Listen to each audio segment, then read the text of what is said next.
The plot thickens. Events moved swiftly the next few days and weeks. The car cost Henry 2 days' involvement plus $48, and the well had caved in. The man said, at least, who finally came after they'd been out of water for 6 days. That was very costly, to be exact, around $480. The electric man said that the unit had gone bad in the freezer, and that this often happens even in new ones, for no matter how well things are built, there's always a lemon, he reminded Henry. Of course, the freezer was under warranty, and there was only a $25 service call, but unfortunately, the food was not under warranty, and so Henry lost the beef, which had all thawed out. Since the weather was around 90 degrees at the time, it didn't take it long to go bad.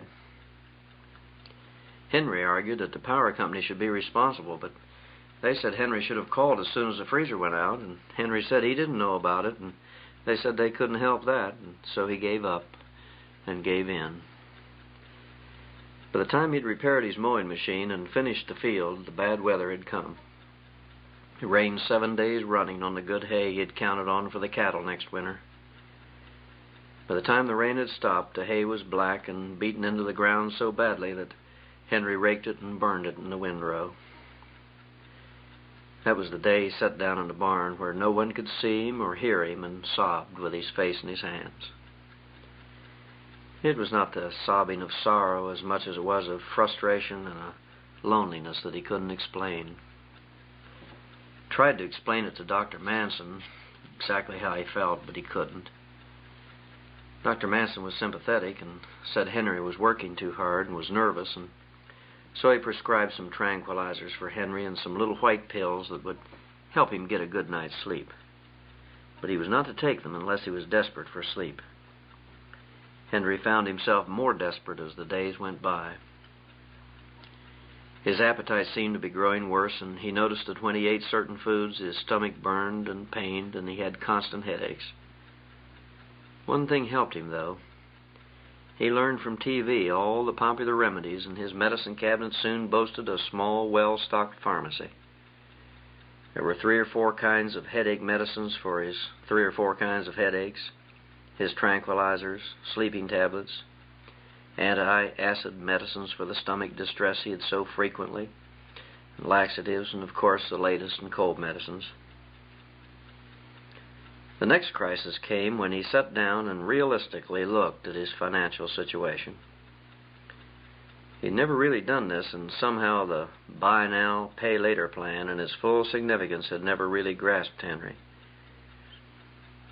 At the round table late at night, he was shocked by the actual figures. The bills that had been coming had been hurriedly stuffed in what Henry had termed his bill box. In reality, it was the neat little box in which he brought Esther candy from Weigel's General Store on Valentine's Day a long time ago. When he poured the bills out on the table, along with the payment books and duplicate credit cards that accumulated in the months past, Henry saw a formidable mountain built out of his small stones of miscellaneous bills. A quick tally told him the story. Approximately $285 a month in regular obligations and an accumulation of nearly $1,000 in miscellaneous bills, including the large one for the well. The book from the bank lay in front of him as a mute reminder of a $7,500 mortgage he saw no possible way of ever paying, not even in the 20 allotted years. Trying not to panic, Henry thought, there has to be a way out, and I've got to find it. Esther came in from the PTA meeting and said, "What are you into?" Henry said, "Oh, I'm just looking at our obligations, and frankly, Esther, I'm scared to death." "Scared of what, Henry? It's not as bad as you imagine." "Everything's all right. Remember, Henry, we have each other, and as long as we don't change, nothing will change. We have Whispering Pines, the children, and all the good things in life, and these bills are just one of the costs involved in it all. Think how thankful we should be that the Lord made all these good things possible for us. Remember how it was before?"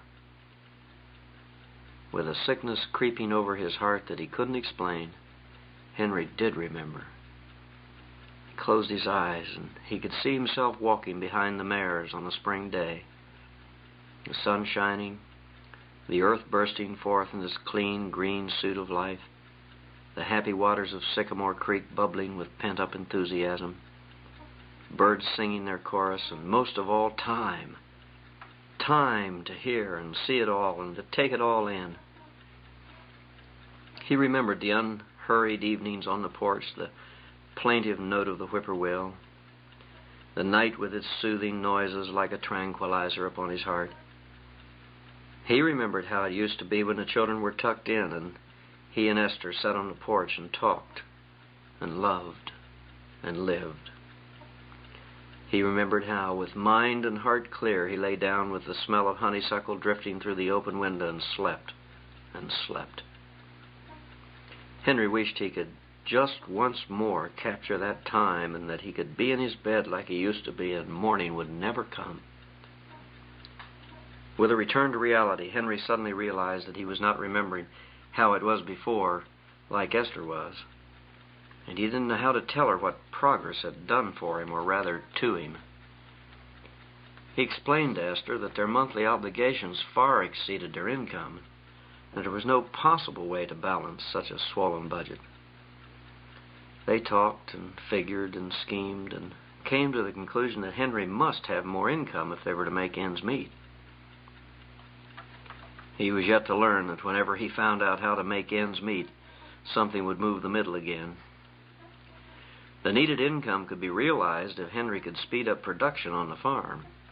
He said time was what he needed desperately. He said he couldn't understand where the time went. No sooner did he get in the field until it was evening. The deep involvement of the things he possessed had done its work in whittling Henry's day from 12 full, free, wonderful hours to a few jammed with troubles and problems. Each day slipped farther and farther behind. The fields were running down, the cattle were only half cared for, and the fences almost all needed replacing. Finally, they reluctantly agreed that the mares were costing Henry lots of valuable time. Why, by the time he caught them in the morning, brushed them, talked to them, fed them, harnessed them, and was ready to go to the field, an hour and a half had been wasted. But you know, Henry had never thought of this time as wasted before, especially since old Brown had been killed. He looked forward to the time, for the horses remained in his mind as one of the few things that had not changed. Always the same, they linked him to happier times. He talked to them often, as he would have talked to Esther if she had had the time, but the mares were never in a hurry. Somehow they had remained stable and strong, and he was sure that nothing would ever change them. But facts are stubborn things. They don't change. And the fact was that they had served their usefulness, and a tractor was the only answer in speeding up a slowed production. With the decision made, they planned how to accomplish this, and the only answer seemed to be a second mortgage on Whispering Pines.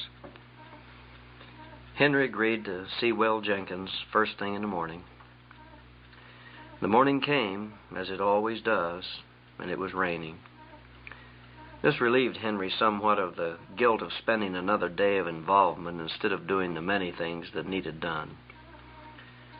On the way to Chamberstown, he thought of the help he needed and wished the boys would show more interest in the farm. He couldn't blame them too much. There was so much to do. The football and basketball schedules were time-consuming, and Esther was right in saying that they only go to school once and shouldn't be saddled down with responsibility.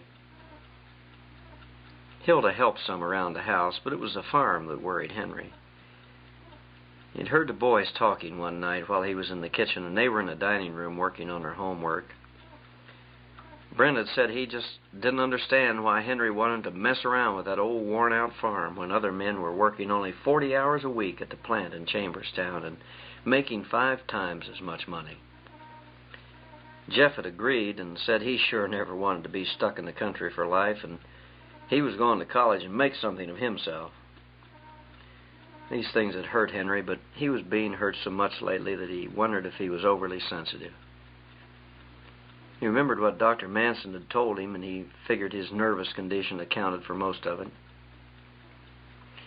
After all, the boys would have to decide what was best for themselves.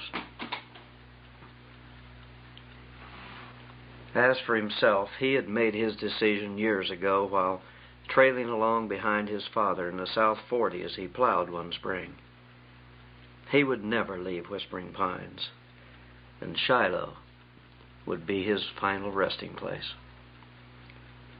Soon he was talking with Will Jenkins, and reluctantly, Will agreed to an additional loan of $3,000.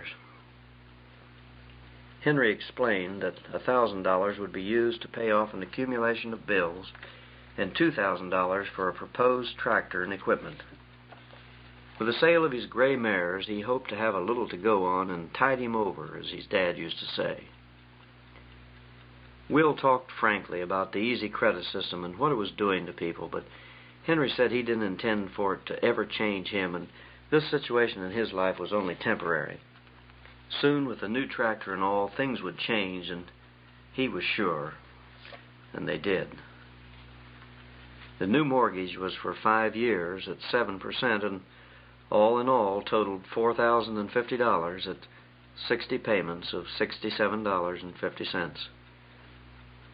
Now, this increased Henry's obligation to around $352 a month, but he was sure he had overcome the increase as well as meet the standing obligation with a new tractor. Well, not really new, for new ones cost twice the amount Henry had to spend. But he was fortunate. He found a tractor with the necessary implements in fair shape for the $2,000 he had to spend. It was 10 years old, but the man said models didn't make any difference to a tractor, and Henry could see that it didn't as long as the tractor worked good, and this tractor did. Kind of scared Henry at first, so much power at his fingertips, and he had to go slow till he got the feel of it. The boys showed their first interest in the farm for a long time, for they were fascinated with that tractor.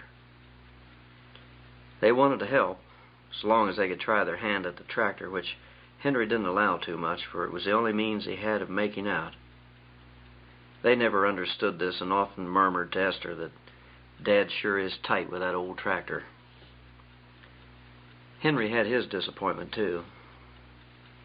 When he hired Bill Baxter to take the mares to the sale for him, he was shocked to see that they only brought $75 apiece. Henry was so angry he almost cried in public when the hammer fell and those strong, honest, good mares went for such a pittance. When he loudly complained to the men around him, he was quickly told that nobody wants a pair of old work mares. What good are they said. Nobody needs them anymore. Henry came home and never told anyone that when he went to the barn to put the tractor away, he couldn't bring himself to talk to it. He went into the big empty box stall that had belonged for so many years to those wonderful gray mares and cried. Nor did he ever tell them that each time he went to the barn to get the tractor, he had to turn his head so he couldn't see the harness, now covered with cobwebs and chaff, hanging in the stall. Somehow, one of the last links with Whispering Pines as it used to be was broken forever.